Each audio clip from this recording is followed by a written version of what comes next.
안녕. 벌써 두 번째 시간이네. 선생님 옷이 안 바뀐 것 같다면은 기분 탓이야. 두 번째 시간이야.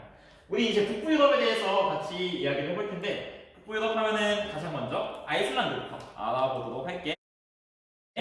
자, 아이슬란드 한번 지리부도나 아니면 구글 어스를 통해서 찾아보도록 할까요? 안녕. 벌써 두 번째 시간이네. 선생님 옷이 안 바뀐 것 같다면은 기분 탓이야. 두 번째 시간이야. 우리 이제 북부 유럽에 대해서 같이 이야기를 해볼 텐데, 북부 유럽 하면은 가장 먼저 아이슬란드부터 알아보도록 할게. 자, 아이슬란드 한번 지리부도나 아니면 구글 어스를 통해서 찾아보도록 할까요? 생각보다 되게 멀리 떨어져 있는 걸 볼 수가 있고, 그래서 아이슬란드는 굉장히 높은 위도에 위치하고 있는 나라이기도 합니다. 이런 높은 위도이기 때문에 추운 날씨로 인해서 아이슬란드의 다양한 특징들이 있는데, 먼저 아이슬란드는 오로라를 볼 수 있는 나라들 중에 한 군데라고 합니다. 그 다음에 이 아이슬란드라는 나라는 두 개의 판이 서로 갈라지는 지역에 위치하고 있기 때문에 화산활동이나 지진이 매우 활발한 국가인데, 그러다 보니까 이 땅 밑에서 펄펄 끓는 에너지를 이용해서 지열 발전이라고 하는 발전 형태를 가지고 있기도 하고, 또 전통적으로는 천둥빵이라고 하는 바로 이 지열을 이용해서 빵을 구워 먹는 전통 음식도 발달했다고 해. 그 다음에 아이슬란드의 유명한 관광지로는 바로 블루 라군이라고 하는 데가 있는데, 이곳은 사진을 보여주면 정말 좋은데 사진을 보여줄 방법이 없으니까 유튜브나 아니면 구글 검색을 통해서 아이슬란드 블루 라군 한 번쯤 쳐보면은 아주 아름다운 경치를 볼 수가 있을 거예요. 특히 겨울 같은 경우에는 이 블루 라군은 온천인데, 야외에서 온천욕을 하면서 오로라를 보는 그런 운 좋은 경우도 있을 수 있다고 하네. 마지막으로 30만 명이라고 써놓았는데, 아이슬란드의 전체 인구가 30만 명밖에 되지 않는다고 해. 아이슬란드의 나라 크기는 우리나라 남한의 크기와 거의 비슷한데, 이만한 땅에 30만 명 정도밖에 인구가 살고 있지 않다고 합니다. 그래서 지난 월드컵 때 아이슬란드 대표팀이 축구 대표가 나왔었는데, 보면은 다들 축구 선수가 본업이 아니라 투잡을 하는 것을 볼 수가 있었지. 이게 아이슬란드의 인구가 적기 때문에 나타나는 현상 중에 한 가지라고 볼 수가 있을 것 같아.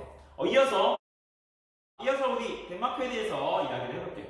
덴마크 같은 경우는 보통 북부 유럽의 5개 나라 중에서 노르웨이, 스웨덴, 핀란드가 하나의 스칸디나비아 반도라는 곳에 위치하고 있는 것에 반해서 아래쪽 유럽 대륙 쪽에 직접 붙어 있는 것을 우리가 지도나 구글 어스를 통해서 확인할 수가 있을 거예요. 그래서 덴마크 같은 경우는 코펜하겐이라는 도시가 수도이고, 덴마크 하면은 우리 가장 잘 알만한 게 아마 덴마크 요구르트, 편의점에서 파는 그 덴마크 요구르트처럼 낙농업이 발달한 국가라고 합니다. 그래서 덴마크에서는 우유. 이어서 우리 덴마크에 대해서 이야기를 해볼게요. 덴마크 같은 경우는 보통 북부 유럽의 5개 나라 중에서 노르웨이, 스웨덴, 핀란드가 하나의 스칸디나비아 반도라는 곳에 위치하고 있는 것에 반해서 아래쪽 유럽 대륙 쪽에 직접 붙어 있는 것을 우리가 지도나 구글 어스를 통해서 확인할 수가 있을 거예요.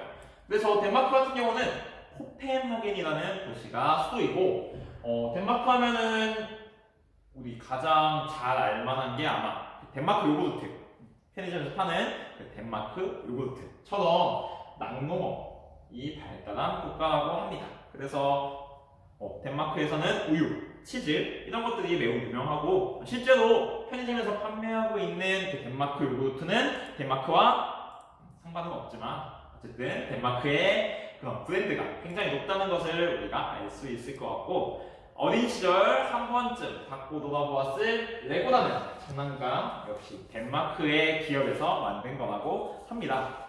그리고 마지막으로 우리 인어공주는 한 번쯤은 읽어보았을 것 같은데, 이 인어공주를 쓴 안데르센이라는 유명한 작가도 역시 덴마크에서 태어나서 덴마크에서 작가 활동을 했다고 합니다. 그러다 보니까 덴마크에 가게 되면은 안데르센 동상이 아니라 인어공주 동상을 우리가 볼 수 있다고 합니다. 이 인어공주 동상도 되게 유명한 관광지이기 때문에 한 번쯤 가게 된다면은 앞에서 사진을 찍는 것도 좋은 경험이 될 수 있을 것 같네.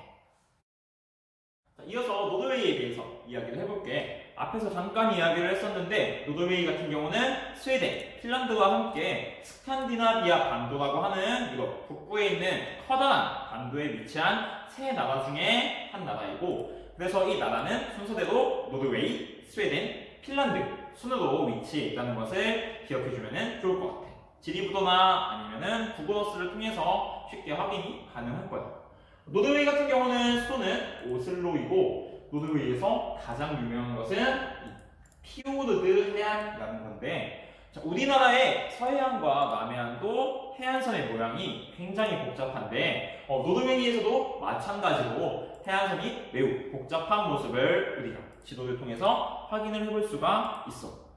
하지만 우리나라의 복잡한 해안선과는 다르게 노르웨이의 복잡한 해안선은 바로 빙하가 만든 지형이라는 차이점이 있다고 하네.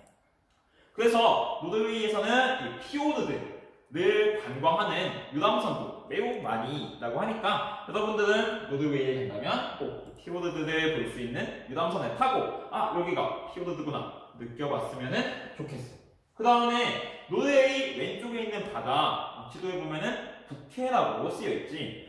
이 북해가 의외로 많은 석유가 나는 지역이라고 해. 그래서 노르웨이 역시 산유국에 해당하고 노르웨이에서는 이 기름을 팔아서 번 돈으로 아주 부를 누리고 있다고 해. 그래서 스칸디나비아 반도에 있는 세 나라 중에 노르웨이가 가장 잘 산다고 합니다. 마지막으로 그리그라고 쓰여 있는데 이 그리그라는 사람은 노르웨이를 대표하는 음악가라고 하네. 그래서 예전에 세계지리에서 수능 문제로 그리그가 나왔던 적이 있거든. 한 번쯤 그리그가 어떤 작품을 가지고 있는지 찾아보는 것도 그리고 들어보는 것도 도움이 될 것 같아. 마지막으로 노르웨이 국기 우리 한 번도 본 적 없겠지만 의외로 친숙한 곳에 있을 수가 있어. 뉴트로지나라는 회사, 그 회사의 핸드크림이나 다른 로션을 보면은 뭔가 빨간색과 남색으로 이루어진 마크가 있을 텐데 그 마크가 바로 노르웨이의 국기라고 합니다. 물론 그 회사는 노르웨이라는 별 관계가 없다고 합니다. 여기까지 노르웨이에 대해서 같이 이야기를 해보았습니다. 그래서 우리 스웨덴 얘기 한번 해볼까? 스웨덴은 수도가 스톡홀름이고, 그리고 노르웨이에서 우리 기름 얘기했는데 스웨덴은 예전부터 철광석 생산이 유명한 국가였어. 그래서 스웨덴의 키루나라고 하는 지역이 바로 이 철광석과 관련해서 유명한 지역이라고 하네. 그리고 스웨덴 같은 경우는 우리가 많이 들어보았을 이케아라는 가구 회사 있지. 이 이케아의 본사가 바로 스웨덴에 있다고 해. 그래서 우리나라에도 이제 광명, 일산, 용인, 부산 이렇게 네 군데의 이케아 매장이 생길 정도로 유명해지고 있는데 이 이케아 어떤 그 마크나 로고 이런 것들이 스웨덴의 국기 색깔에서 따왔다고 하네. 마지막으로는 스웨덴 하면은 초겨울 이때마다 항상 세계가 다 주목하는 세계에서 아마 가장 유명한 상이 노벨상을 수상하는 그런 지역이라고 생각을 하면 될 것 같아. 그래서 스웨덴의 노벨상은 바로 이 노벨이 지정을 한 알프레드 노벨이라는 다이너마이트를 개발한 사람이 유언으로 만든 상인데 이 노벨의 고향이 스웨덴이기 때문에 그래서 스웨덴에서 이 상들의 수상이라든지 시상을 관리하고 또 시행한다고 해. 딱 한 가지. 노벨 평화상만 노르웨이에서 관리하고 수상한다고 하네. 그래서 이렇게 스웨덴에 대해서 이야기를 해보았어. 마지막으로 이제 핀란드에 대해서 이야기를 해볼게. 핀란드 같은 경우는 헬싱키라는 곳이 수도이고 핀란드 하면은 가장 유명한 게 바로 이 사우나야.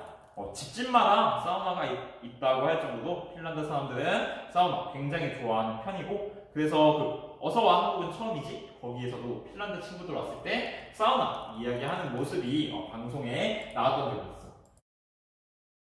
그 다음에 아직까지 믿고 있을지는 모르겠지만 그 산타 할아버지의 고향이 바로 핀란드고, 그래서 핀란드에 가게 되면은 산타 마을도 있다고 하네. 가게 되면은 산타들이 살고 있다고 하니까 혹시 아직까지 산타가 있다고 믿는다면은 핀란드에 한번 가서 산타들 만나고 오는 것도 좋은 여행이 될 수 있을 것 같아.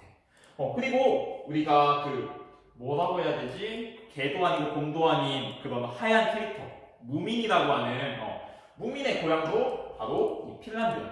그래서 핀란드에 이제 핀에어라고 하는 우리나라로 따지면은 대한항공 같은 비행기 회사가 있는데, 거기에서 비행기를 타고 가면은 헬싱키 공항에 내리게 되는데, 가면은 온 세상이 다 무민 천지라고 하니까 무민 좋아하면은 핀란드 반드시 가봐야 할 그런 나라라고 할 수 있을 것 같아. 마지막으로는 껌 중에서 이제 약간 화한 맛이 나고 상쾌한 느낌이 나는 이 자일리톨을 많이 먹고, 그 다음에 우리나라에서 자일리톨의 주 산지로 알려진 곳 역시 핀란드라고 합니다.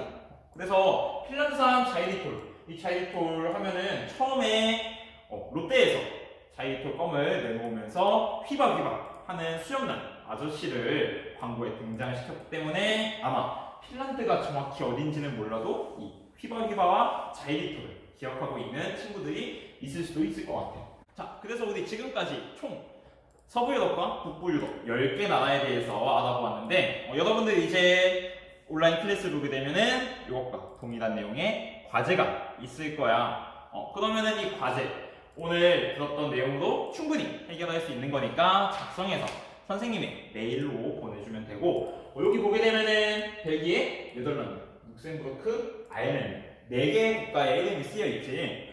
오늘 우리가 배웠던 지역 중에서 안 다뤘던 4개의 나라인데, 이 나라 중에서 여러분들이 여기는 좀 해줬으면 좋겠다, 왜 안 했는지 모르겠다, 조금 알아보고 싶다 라는 나라가 있으면은 한 군데를 골라서 과제를 낼 때 표시를 해주면은 다음 시간에 선생님이 이 중에서 딱 한 나라만 가보도록 할게. 그래서 오늘 수업도 잘 안 된 것 같고 좀 어색하고 영상도 조금 허접할 텐데, 앞으로 매주 발전하는 선생님의 목표는 발전형 온라인 수업퍼가 될 테니까 한번 다음 주엔 또 얼마나 나아지는지, 그 다음 주에는 얼마나 나아지는지, 그 다음 주에 이렇게 하면 막 불 쏘고 그럴 거야. 그런 거 이제 한번 기대해 봤으면 좋겠어.